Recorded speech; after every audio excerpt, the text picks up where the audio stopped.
कैसे हो? I hope कि आप लोग अच्छे होंगे। तो आइए साथियों, आज के क्लास में जो हम लोग देखने वाले हैं, सेकेंडरी स्कूल एग्जामिनेशन बोर्ड 2022 का ये एनुअल जो है एग्जाम होने वाला है, उसका मॉडल पेपर देखते हैं साइंस का।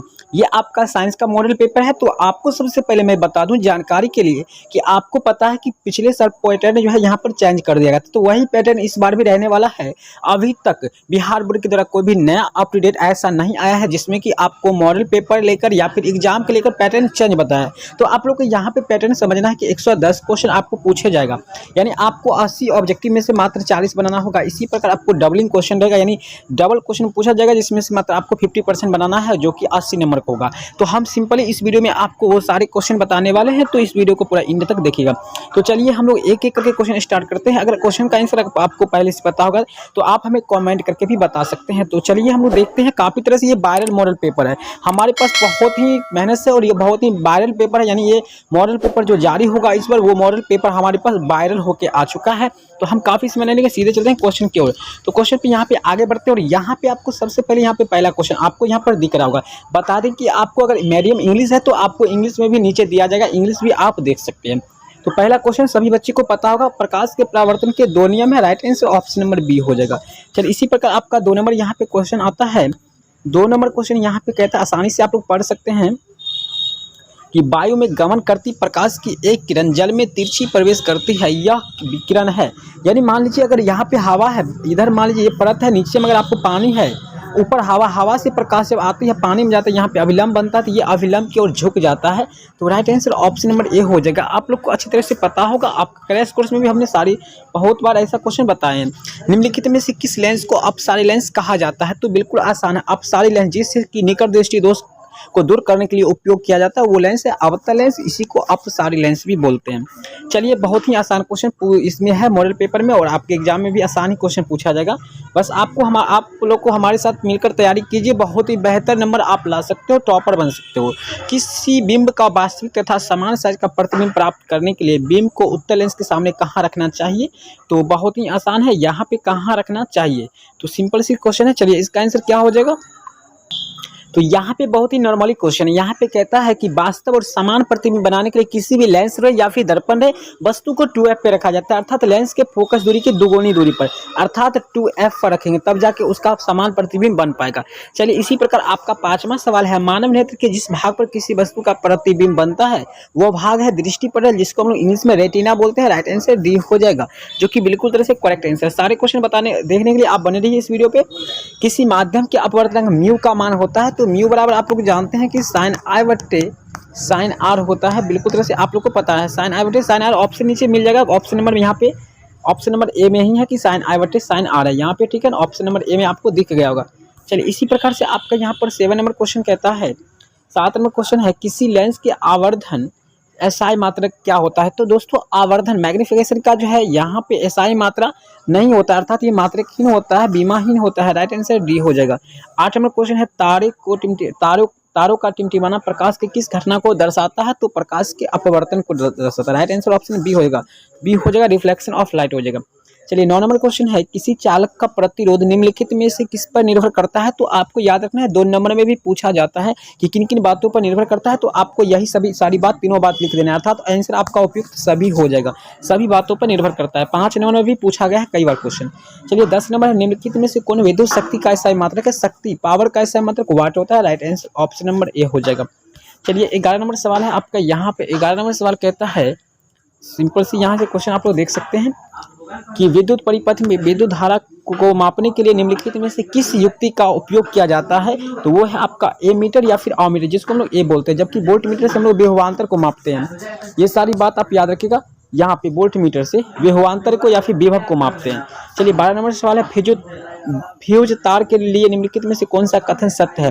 तो फ्यूज का जो तार होता है उसका प्रतिरोध अधिक लेकिन गलना कम होता है, इसलिए कभी कभी जब शॉर्ट सर्किट होता है, घर में कहीं शॉर्ट लगता है, तो देखिएगा गलनांक जो होता है जिसको हम लोग फ्यूज करते हैं वो जल जाता है, ठीक है ना।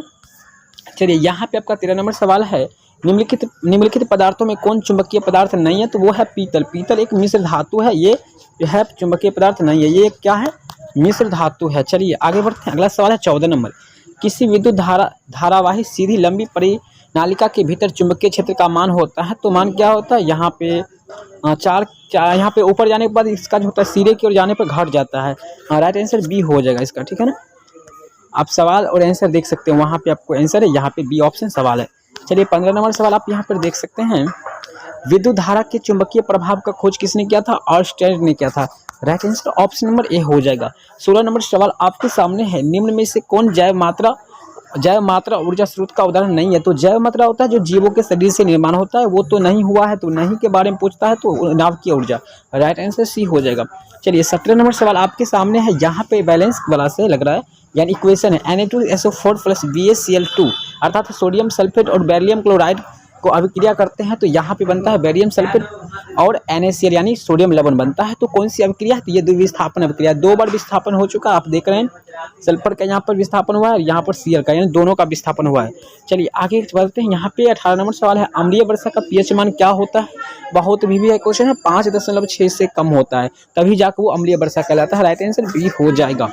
चलिए आगे बढ़ते हैं। 19 नंबर सवाल है आपका। NaHCO3 जिसको हम लोग कहते हैं वार्षिक सोडा, सॉरी बेकिंग पाउडर या फिर सोडियम बाइकार्बोनेट, यह है बेकिंग सोडा, खाने की सोडा भी इसी को बोलते हैं।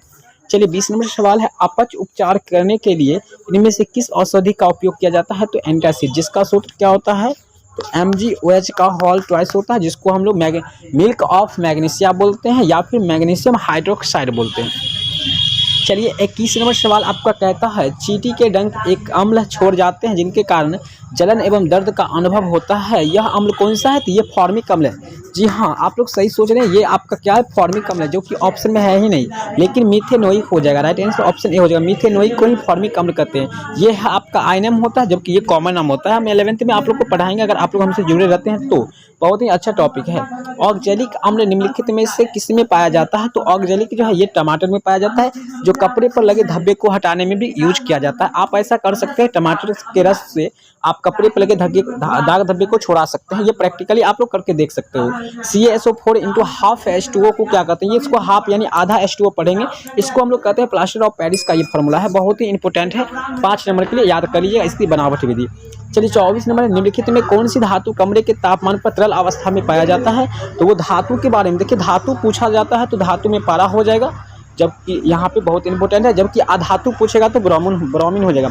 जब आपको अधातु पूछा जाएगा तो वो ब्रोमीन हो जाएगा, जो कमरे के ताप पर द्रव अवस्था में। लेकिन यहाँ पे धातु है तो धातु में हो जाएगा पारा, मरकरी जिसको बोलते हैं।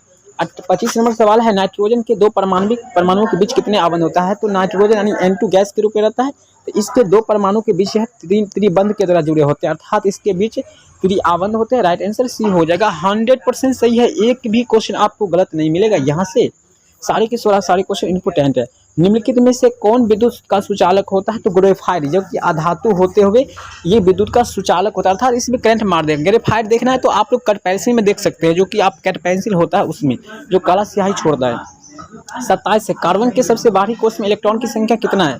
तो जी आप जानते हैं कार्बन परमाणु संख्या 6 होता है, इसका इलेक्ट्रॉनिक विन्यास 2 और 4 होता है, तो बाहर यहाँ 4 है, इसलिए इसके बाह्यतम कक्षा में 4 इलेक्ट्रॉन होते हैं। चलिए आगे बढ़ते हैं। 28 नंबर सवाल है। एल्कीन का सामान्य सूत्र क्या होता है? तो एल्कीन का देखिए कैन इन, यानी आपको याद रखना है, एन वाला में जो हो जाएगा आपका +2 हो जाएगा, इन वाला में सीधा हो जाएगा बराबर हो जाएगा, जबकि YNE आइन वाला -2 हो जाएगा।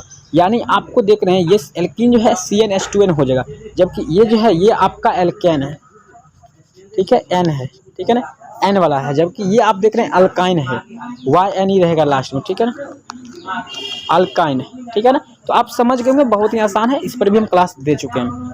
चलिए 29 नंबर सवाल आपका कहता है। समान आणविक सूत्र लेकिन विभिन्न संरचनाओं वाले यौगिक का निम्नलिखित में से क्या कहलाता है? तो संरचनात्मक समावेशी कहलाता है। Right answer option number A हो जाएगा।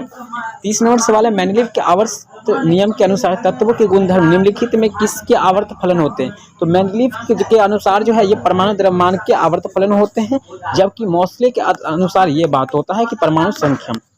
मोसले के अनुसार परमाणु संख्या, मेंडलीव के अनुसार हो जाएगा परमाणु द्रव्यमान। लेकिन सबसे पहले मेंडलीव ने ही बताया था, उसके बाद मोसले आया था, इसलिए ये बाद में बताया।